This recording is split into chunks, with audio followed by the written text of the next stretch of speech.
Okay,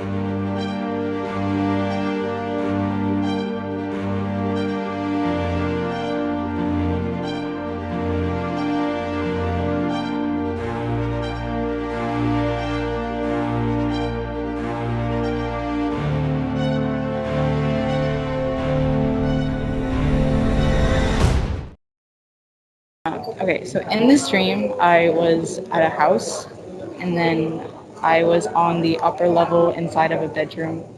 And in the bedroom, there was a female beside me to my left side, and I didn't know who she was. She was a Caucasian female. And the bedroom that we were in, it was cracked open by a little bit, so I was able to get a view into the hallway. And then in my view in the hallway, I saw another Caucasian man. He had a knife in his hand, and he was going through each and every bedroom with that knife. And I started getting a little bit scared, so I told the girl that I was in the room with to my left, I said, I'm going to go do something. So I ran downstairs into the kitchen as fast as I can, and then I opened up the knife drawer. And this is where I grabbed three things. I grabbed a knife, a knife sharpener stick, and then I also grabbed a small steak knife. And then by the time I turned around, I saw him sprinting down the stairs towards me to kill me. And at that moment, I got really, really freaked out and scared. I didn't know what to do. So I started running towards the front door so I could escape. And by the time I got to the front door, this man was already blocking it off. And his position was with his right hand up in the air, and the knife was ready to stab me at any second. And then in that moment, I got so scared, I didn't know what to do, but something happened. My right hand, it just instantly let go of the knives and it just dropped it on the ground. And then my left hand, at the same time this happened, my left hand opened its palm out and then my arm extended out. And then I remember I just said to myself really quietly, I said, I'm a free being of light. I am a free being of light. And then what happened was the guy couldn't move, and then he completely froze, and then he couldn't do anything, and then that was it. And then I just woke up. And thank you for listening.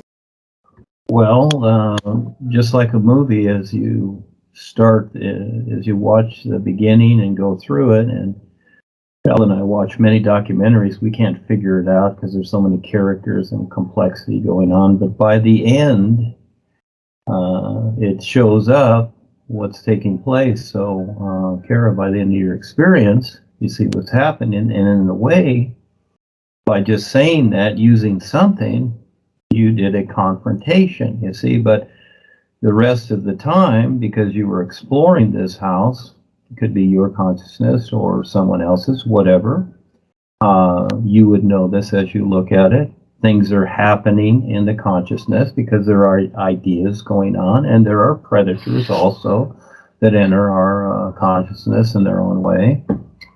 And so it's your adventure and challenge to confront all this, because we create the openings, we create the ideas within ourselves, and it's all okay. That's why we're here. And yes, it gets very scary. So you look at most of the experience, you're afraid and you're running. But as you all of a sudden stop any of that and confront it, you'll see that it's not what you think it is. And so as you let go, see, that's the whole idea, that's the trick, is to just simply let go. And, all of a sudden the scene changes. So as you objectively, as you come back here, you are the objective view of that now. And so within your own mind and feeling and bodies and being, you can see that you don't have to run from anything. You can confront it all, and you can be okay. Yeah, the physical body is probably you get hurt sometimes or even killed. The thing is, I get it all the time. I get attacks all the time. I've been in the hospital from attacks, etc., in the physical sense. That's how it is, but it's with your real awareness and how it relates to the situations and creation. So that's what we're learning here, is to face this so we can see through it, because we did need to create it all so that we do have something that relates to what life isn't. We need that. to see where we is with all life here and now. So there you go. Little by little, you get the hints. But you know, you are like a director of the movie. You decide, and you're the star, and you decide how the acting's going to be. You decide how you're going to play your part with this and how you're going to relate to it. And eventually you learn as you confront it, all of a sudden, it just disappears because it's not as you thought it was. Yes, thank you for sharing. It's not me. It's my wife. She had a dream. And Mia had one. Well, I had one actually as well, but it's nothing really. But yeah, my wife had an interesting one. She said we was all on holiday, and was in like a really posh place. It was dead nice. Everything was dead nice and posh. And like we was in a hotel, and front of the hotel, they had to like shit. It was like a moat or a canal, and it's crazy, really. Apparently, there was the moat, which was all water, or the canal, whatever it was. It was full of stuff, like brand new stuff. I asked my wife what, and she says like everything you can imagine. But people was putting it in the canal, and it was supposed to be going to a charity, but that's where it was supposed to be deposited. And we was thinking like, she couldn't understand why it was being like, it was going for charity, but as it's going in the water, everything's getting ruined. So, but it's all going to charity. Yeah, that was my wife's dream, Lisa. And Mia had a strange one, good one. She said, real sad experience. She said she was where we live. She was walking around the village and walking through a field or something, and with a dog. And then she said she'd seen these Russian planes. So she was sure they were Russian plane. Yeah, one plane. And so the next thing like stopped in midair, and then the next there's like two pilots walking up to her on the field. I'm not sure exactly what was said, but she says she shared the new knowledge and the new sound with him, and I was like really keen on it and really keen to learn. So she took him back to the house and introduced him to me, and I was filling them all in and that. That's the other one. I've got a question. Oh, it's not a question. Well, it's something I've seen. It was a video this week I watched earlier this week, and it was these remote viewers, and I was talking about moksha, and basically, and then he says they gave a breakdown of what's happening and what like how it is on planet and what's happening with the souls and well the awarenesses and that when they're leaving. And I could share that if you want. I thought it was pretty interesting what he said.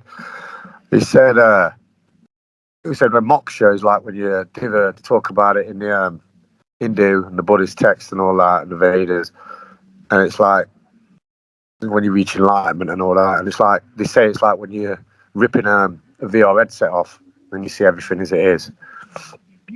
And then there was on about this place, Earth, and that about how it is. And obviously they call them souls. It's not awareness. They was all calling them souls, but like it was all. I mean, I'm not sure how. I think they're given like a number or something, and they meditate on it, or they do something. There's a method to it, but they all forcing the same thing. They said we're like sectioned off. The Earth is, and they said there's like a structure going around it. It made me think of that solar warden, and they said it's like a circle, and they said it's like partially metallic, it's partially made of souls as well. And he says says that how bad it is now on planet. That's why there's so many bodies down here and that.